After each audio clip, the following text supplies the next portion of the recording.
కనపాడుతున్నది మళ్ళొకసారి ఇంకొకసారి పెద్దాయన రాజన్న పాలన. కన్నుల ముందుకు రావాలంటే కన్నుల పండుగ కావాలంటే ప్రజల గుండెలో ప్రతిధ్వనించే ప్రత్యేక హోదా ఇవ్వాలంటే కావాలి జగన్, కావాలి జగన్, మన జగన్, కావాలి జగన్, కావాలి జగన్, మన జగన్, కావాలి జగన్, కావాలి జగన్, మన జగన్. వైఎస్ఆర్ గారి పాలన ఎలా ఉండేది? ప్రతి పేదవాడికి భరోసా ఉండేది, ప్రతి రైతుకు ఒక ధైర్యం ఉండేది, ప్రతి మహిళకు ఒక ధైర్యం ఉండేది, ప్రతి పేద విద్యార్థికి ఒక ధైర్యం ఉండేది. ప్రతి ఒక్క వర్గానికి కులం, మతం, ప్రాంతం, ఆఖరికి ఏ పార్టీ అని తేడా చూడకుండా ప్రతి ఒక్క వర్గానికి మేలు చేసిన నాయకుడు ఎవరైనా ఉన్నారు అంటే ఇదే రాజశేఖర రెడ్డి గారు.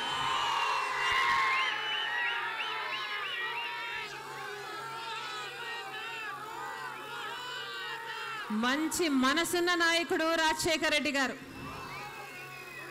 ఫ్యాక్షనిస్టు అని తెలుగుదేశం పార్టీ వాళ్ళు ఎంత ముద్ర వేయాలనుకున్నా, ఆయనకి ఎంత పెద్ద మనసో, ఆయనది ఎంత మంచి మనసో 5 ఏళ్లలో మీ కళ్ళ ముందు నిరూపించుకున్న నాయకుడు రాజశేఖర రెడ్డి గారు. కానీ ఇప్పుడున్న చంద్రబాబు గారి పాలన ఎలా ఉంది? రైతులందరికీ రుణమాఫీ అని చెప్పి వాగ్దానం చేసి అధికారంలోకి వచ్చాడు చంద్రబాబు గారు. మొట్టమొదటి హామీ రైతుల రుణమాఫీ మీద సంతకం పెడతానని వాగ్దానం చేసి అధికారంలోకి వచ్చాడు చంద్రబాబు గారు. రైతులని ఘోరంగా దగా చేసిన నాయకుడు చంద్రబాబు గారు. డ్వాక్రా మహిళలకు ఎంత రుణం ఉంటే అంత రుణము మాఫీ చేశానని వాగ్దానం చేసి అధికారంలోకి వచ్చిన వాడు చంద్రబాబు గారు. 5 ఏళ్ళు అయిపోయింది, ₹1 అంటే ₹1 కూడా మహిళలకు రుణమాఫీ కాలేదు. చేస్తానన్న రుణమాఫీ చేయకుండా ఇప్పుడు భిక్షమిచ్చినట్టు పసుపు కుంకుమ అని దానికి ఒక పవిత్రమైన పేరు పెట్టి మళ్ళీ మహిళలను మభ్యపెట్టే ప్రయత్నం చేస్తున్నాడు చంద్రబాబు గారు. ఎంగిలి చెయ్యి విదిలిస్తే సరిపోదు అని మహిళలందరూ చంద్రబాబు గారికి బుద్ధి చెప్పాలి. రుణమాఫీ చేస్తానని వాగ్దానం చేశాడు, రుణమాఫీ చేయకుండా మహిళలందరినీ వంచాడు చంద్రబాబు గారు. ఫీజు రీయింబర్స్మెంట్లో పూర్తి ఫీజు ఇవ్వకుండా ప్రతి తల్లికి తండ్రికి అన్యాయం చేశాడు చంద్రబాబు గారు. పేదవాడు మళ్ళీ గవర్నమెంట్ ఆసుపత్రికి వెళ్ళాలని కార్పొరేట్ ఆసుపత్రులను ఆరోగ్యశ్రీ లిస్టులో నుంచి తీసేసి మళ్ళీ గవర్నమెంట్ ఆసుపత్రికి పేదవాడు వెళ్ళాలని శాసించాడు చంద్రబాబు గారు. పోలవరం 15,000 కోట్లున్న ప్రాజెక్టు కాస్ట్ను తన కమిషన్లు మింగడం కోసమని 60,000 కోట్లకు పెంచాడు. 3,000లో పోలవరం పూర్తి చేస్తాను అన్నది చంద్రబాబు గారి వాగ్దానం. నిజంగానే చంద్రబాబు గారికి మాట నిలబెట్టుకునే నైజమే ఉండుంటే ఈ పాటికి పోలవరం పూర్తయిపోయేది కాదా? మాట మీద నిలబడే నైజం లేదని చంద్రబాబు గారు స్వయంగా ఒప్పుకున్నట్టు కాదా? అమరావతి విషయంలో 1000 ఎకరాలను తన బినామీలకు రాసి చేసుకున్నాడు. కేంద్ర ప్రభుత్వము మొన్న ఒక మంత్రి కూడా చెప్తున్నాడు, కేంద్ర ప్రభుత్వము 2,500 కోట్ల రూపాయలు ఇస్తే ఒక్క బిల్డింగ్ అంటే ఒక్క పర్మనెంట్ బిల్డింగ్ కూడా ఇంతవరకు కట్టలేదు చంద్రబాబు గారు. ఇంత చేతగాని ముఖ్యమంత్రి మనకు అవసరమా?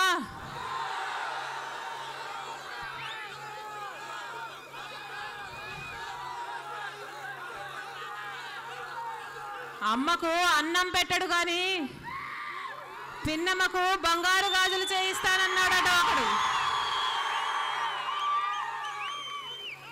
5 ఏళ్ళు ముఖ్యమంత్రిగా ఉండి అమరావతిలో ఒక్క పర్మనెంట్ బిల్డింగ్ కట్టలేదు కానీ ఇంకొక 5 ఏళ్ళు అవకాశం ఇస్తే ఆంధ్ర రాష్ట్రాన్ని దేశంలోనే నంబర్ 1 చేస్తాడట. చెవులో పూలు ఏమైనా కనిపిస్తున్నాయేమో.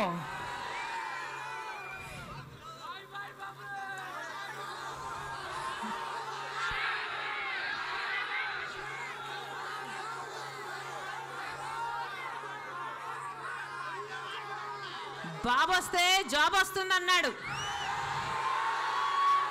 ఎవరికి వచ్చింది?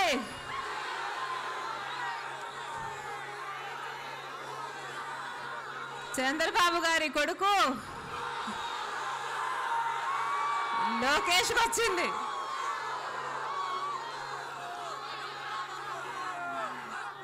ఈ పప్పు గారికి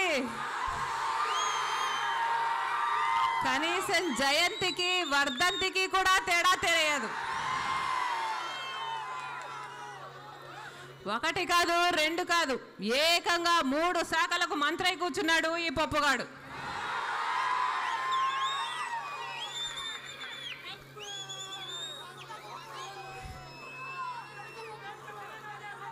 ఆలు కూడా రావు కానీ అగ్రతాంబూలం మాత్రం నాకే అన్నాడట ఒకడు. ఒక్క ఎన్నిక కూడా గెలవలేదు పప్పు గారు, ఒక్క ఎన్నిక కూడా గెలవలేదు. 3 శాఖలకు మంత్రట. ఏ అర్హత ఉందని, ఏ అనుభవం ఉందని చంద్రబాబు గారు ఈ పప్పు గారిని జనాల నెత్తిన రుద్దారు. చంద్రబాబు గారిని అడుగుతున్నాం, ఇది పుత్రవాత్సల్యం కాదా? చంద్రబాబు కొడుకేమో 3 ఉద్యోగాలట, మామూలు ప్రజలకేమో ఉద్యోగాలు లేవు, ఉద్యోగ నోటిఫికేషన్లు లేవు.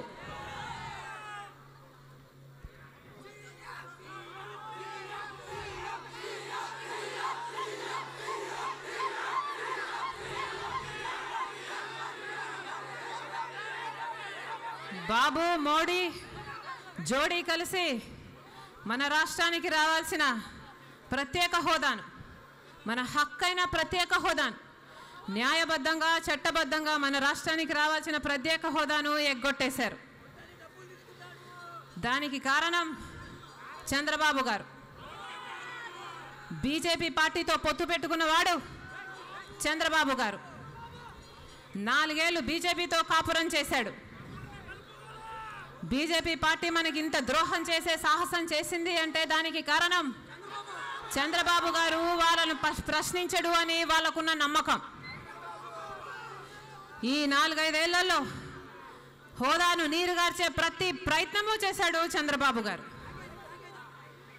గత ఎన్నికలకు ముందు హోదా అన్నాడు, ఎన్నికలు అయిపోయాక ప్యాకేజీ అన్నాడు, ఇప్పుడు ఎన్నికలు వచ్చాయి మళ్ళీ హోదా అంటున్నాడు. రేపు ఎన్నికలు అయిపోయాక మళ్ళీ ఏమంటాడో తెలియదు. గత ఎన్నికలకు ముందు బీజేపీతో పొత్తు అన్నాడు, ఈ ఎన్నికల్లో కాంగ్రెస్తో పొత్తు అంటున్నాడు. చంద్రబాబు గారిది రోజుకొక మాట, పూటకొక వేషం.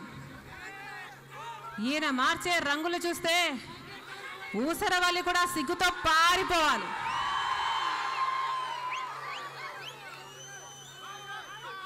జగనన్న ప్రత్యేక హోదా కోసం ఢిల్లీలో ధర్నాలు చేశాడు.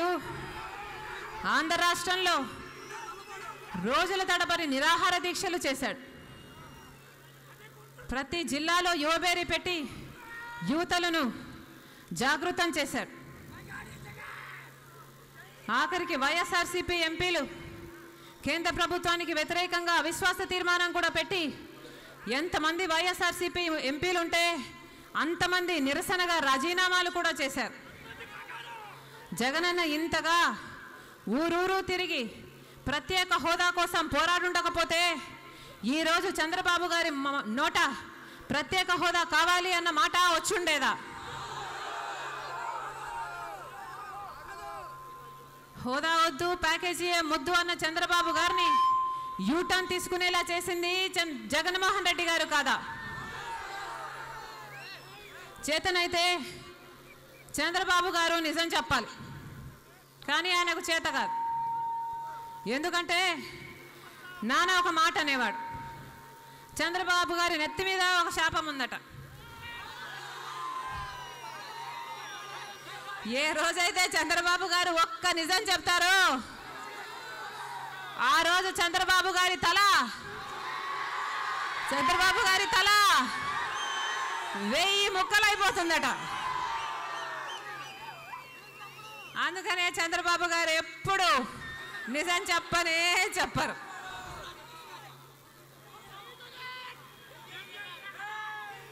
గత ఎన్నికల్లో 600 హామీలు ఇచ్చాడు చంద్రబాబు గారు. ఎన్ని? 600 హామీలు. ఏ ఒక్కటైనా పూర్తిగా నిలబెట్టుకున్నాడా? వాటికి ఇప్పుడు పూర్తిగా సమాధి కట్టాడు. ఇప్పుడు మళ్ళీ ఎన్నికలు వచ్చాయి, మళ్ళీ కొత్త హామీలు, మళ్ళీ అబద్ధాలు, మళ్ళీ ఇంకొక 5 ఏళ్ళు కావాలట. నమ్ముతారా?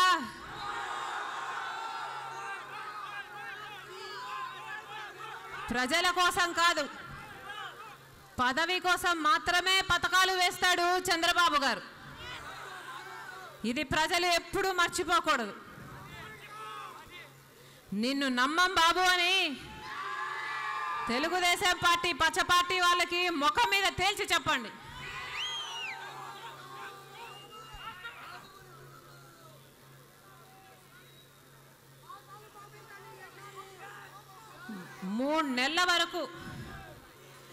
గత 3 నెలల వరకు కేసీఆర్ గారితో పొత్తు పెట్టుకోవాలని చూసింది చంద్రబాబు గారు. ఆఖరికి హరికృష్ణ గారు చనిపోతే ఆయన మృతదేహం పక్కనుంది అన్న ఇంగితం కూడా లేకుండా కేసీఆర్ గారితో పొత్తు పెట్టుకోవడానికి చంద్రబాబు గారు మాట్లాడాడట. పొత్తు పెట్టుకోవాలని చూసింది చంద్రబాబు గారు అయితే ఇప్పుడు మాకు కేసీఆర్ గారితో పొత్తుందని మమ్మల్ని ఆరోపిస్తున్నాడు. ఇన్నేళ్ళు బీజేపీతో పొట్టు పెట్టుకుంది చంద్రబాబు గారు. హ్యాపీగా సంసారం చేశాడు బీజేపీతో 4 ఏళ్ళు. ఇప్పుడు మాకు బీజేపీతో పొత్తుందని ఆరోపిస్తున్నారు. స్పష్టంగా చెప్తున్నాం, మాకు కేసీఆర్ గారితో పొత్తు లేదు, బీజేపీతో పొత్తు లేదు, కాంగ్రెస్తో పొత్తు లేదు. మాకు పొత్తు లేదు, పొత్తు అవసరం లేదు. ఎందుకు? సింహము సింగిల్ గానే వస్తుంది.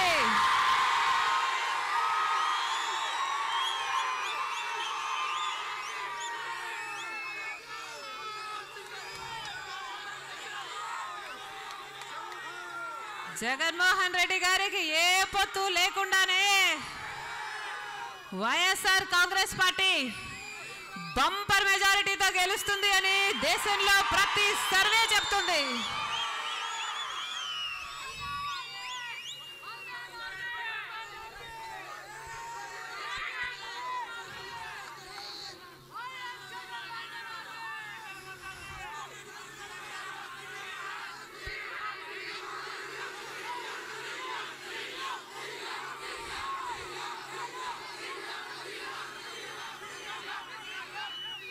సొంత మామకు వెన్నుపోటు పొడిచిన వాడు చంద్రబాబు గారు.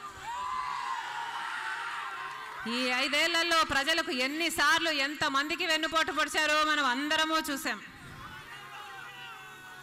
600 హామీలు ఇచ్చి ఏ ఒక్కటి నిలబెట్టుకోలేదు. చివరికి ఎన్నికలు వస్తున్నాయని 4 నెలల నుంచి మాత్రమే పసుపు కుంకుమాట, పెన్షన్ పెంపట, భృతి అట, చేపలకు ఎరవేసినట్టు. నమ్ముతారా? అవ్వాతాతలను అడుగుతున్నాం, ఈ 4 నెలలుగానే కదా మీ పెన్షన్ పెంచింది, మళ్ళీ చంద్రబాబు గారిని నమ్ముతారా? మహిళలను అడుగుతున్నాం, 1 రూపాయి మీ రుణం మాఫీ చేయలేదు కదా, ఇప్పుడు పసుపు కుంకుమ అంటే నమ్ముతారా? యువకులను అడుగుతున్నాం, ఇన్ని సంవత్సరాలు మీకు ఉద్యోగం ఇవ్వలేదు, కొడుకు మాత్రమే ఇచ్చుకున్నాడు, ఇప్పుడు భృతి అంటున్నాడు, నమ్ముతారా? నమ్మకండి. చిన్నపిల్లలకి చాక్లెట్లు వేసినట్టు, కుక్క పిల్లలకి బిస్కెట్లు వేసినట్టు కాదు. చంద్రబాబు గారికి నిజంగానే దమ్ముంటే గత ఎన్నికల్లో ఇచ్చిన ప్రతి హామీని నిలబెట్టుకోమని చెప్పండి. చంద్రబాబు గారు గత ఎన్నికల్లో వాగ్దానం చేశారు, కేజీ నుంచి పీజీ వరకు ఉచిత విద్య అని. ఆ లెక్కన ఈ 5 ఏళ్ళు తల్లిదండ్రులు కట్టిన ఫీజు, వాళ్ళ పిల్లలకు కట్టిన ఫీజు వడ్డీతో సహా లెక్కేసి చంద్రబాబు గారు మీకు బాకీ ఉన్నట్టు, మీ బాకీ మీకు తీర్చమని చెప్పండి.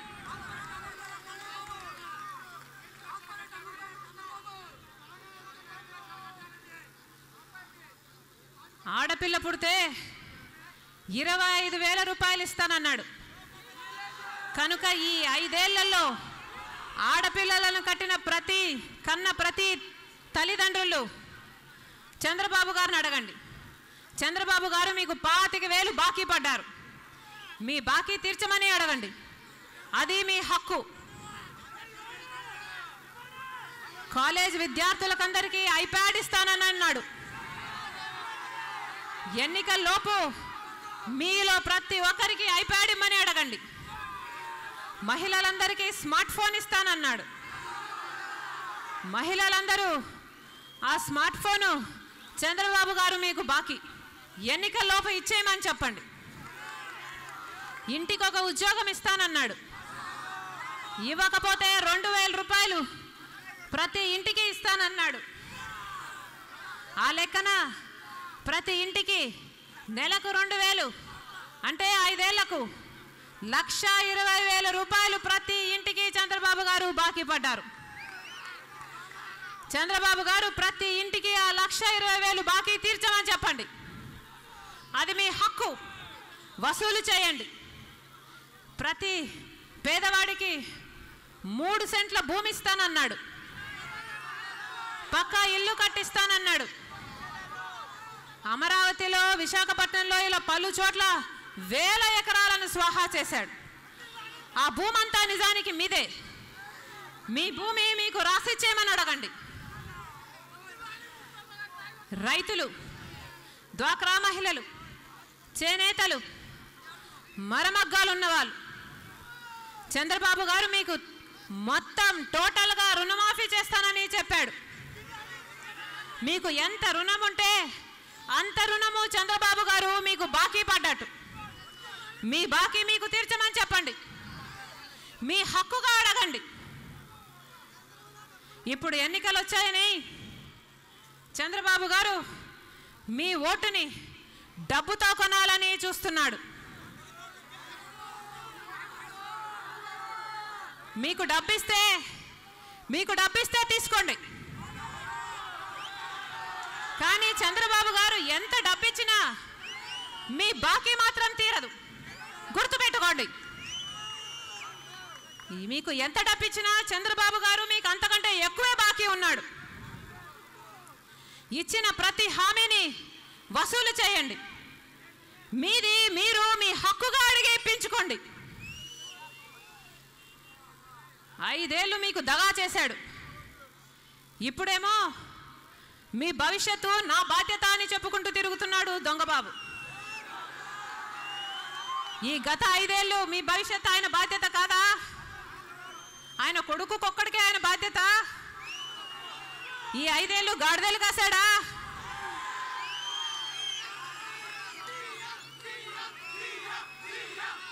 నమ్మకండి. నిన్ను నమ్మం బాబు అని ముఖం మీద చెప్పండి.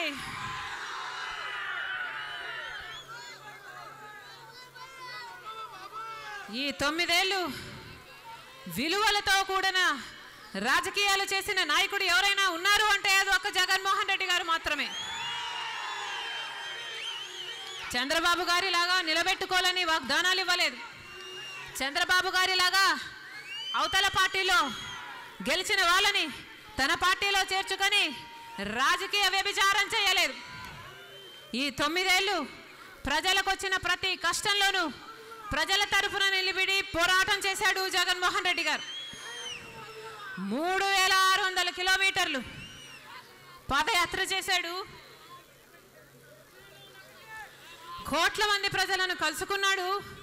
వాళ్ళ కష్టాలను విన్నాడు, తెలుసుకున్నాడు, అర్థం చేసుకున్నాడు. నేనున్నాను అని భరోసా ఇస్తున్నాడు.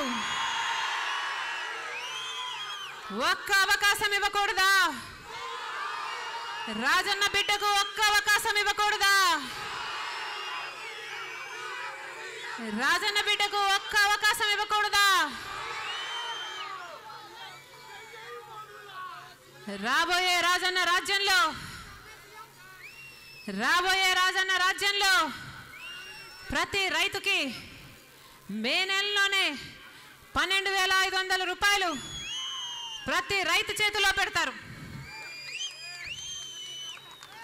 డ్వాక్రా మహిళలకు ఎంత రుణం ఉంటే అంత రుణము 4 దఫాల్లో తీరుస్తూ వాళ్ళ చేతుల్లోనే పెడతారు. ప్రతి తల్లి తన పిల్లలు చదువు మానిపించి కూలీకి తీసుకుపోకుండా స్కూలుకు పంపించడానికి ప్రతి తల్లి చేతిలో ఏటా 15,000 రూపాయలు పెడతారు.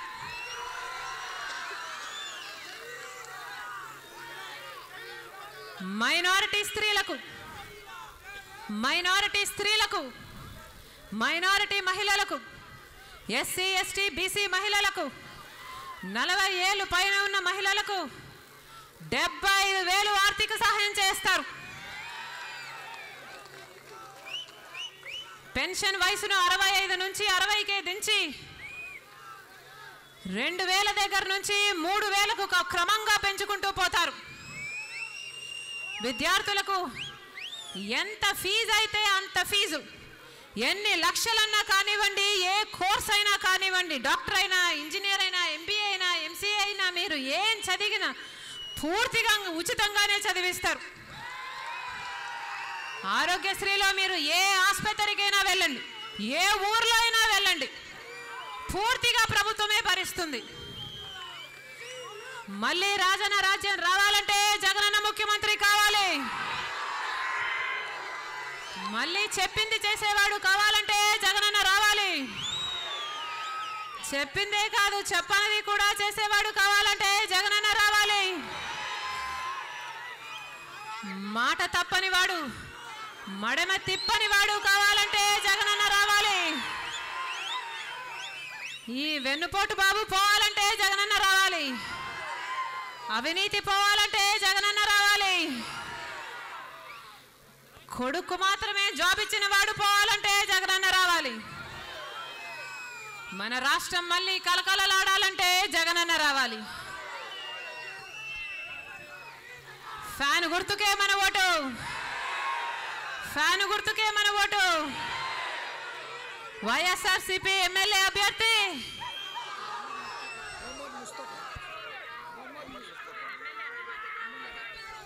ముస్తఫా అన్న, వైఎస్ఆర్సీపీ ఎమ్మెల్యే అభ్యర్థి ముస్తఫా అన్న, మీకు ఎప్పటి నుంచో పరిచయం. గొప్ప మెజారిటీతో గెలిపించవలసిందిగా ప్రార్థన. వైఎస్ఆర్సీపీ ఎంపీ అభ్యర్థి వేణుగోపాల్ అన్న గారు గొప్ప మెజారిటీతో గెలిపించవలసిందిగా ప్రార్థన. 11వ తేదీ ఎన్నికలున్నాయి. ఏప్రిల్ 11వ తేదీ ఎన్నికలున్నాయి. ఓటు వేసే సమయంలో ఒక్కసారి రాజన్నను మీ గుండెల్లో తలుచుకోండి. ఒక్కసారి రాజన్నను మీ గుండెల్లో తలుచుకొని మీకు సేవ చేయాలని ఆశపడుతున్న జగనన్నకు మీరు ఓటు వేయండి. ఫ్యాను గుర్తు మీద మీరు ఓటు వేయండి. మీకు సేవ చేసిన వైఎస్ఆర్ గారి కూతురిగా మీకిదే నా ప్రార్థన. ఫ్యాను గుర్తుకే మన ఓటు, ఫ్యాన్ గుర్తుకే మన ఓటు. ప్రజా తీర్పు కావాలి. By by Babu, by by Babu, by by బాబు. ప్రజా తీర్పు, బై బై బాబు.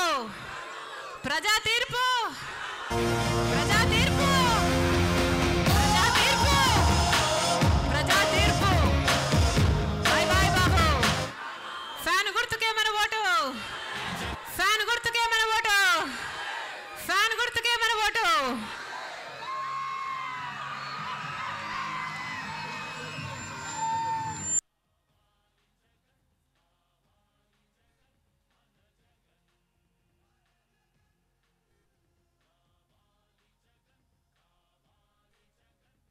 గుంటూరు వెస్ట్కు వైఎస్ఆర్సీపీ అభ్యర్థి యేసురత్నమన్న. గుంటూరు వెస్ట్కి వైఎస్ఆర్సీపీ అభ్యర్థి యేసురత్నమన్న గొప్ప మెజారిటీతో గెలిపించవలసిందిగా మనస్ఫూర్తిగా ప్రార్థన చేసుకుంటున్నాం. మండుటిని ఎన్నను సైతం లెక్క చేయకుండా మా కోసం వచ్చిన మీకు, మీ ప్రేమకు, మీ అభిమానానికి, మీ రాజన్న కూతురు, మీ జగనన్న చెల్లెలు శిరస్సు వంచి చేతులు జోడించి మనస్ఫూర్తిగా నమస్కరించుకుంటుంది.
Song mixed by DJ Manmoda. Exclusive mixes.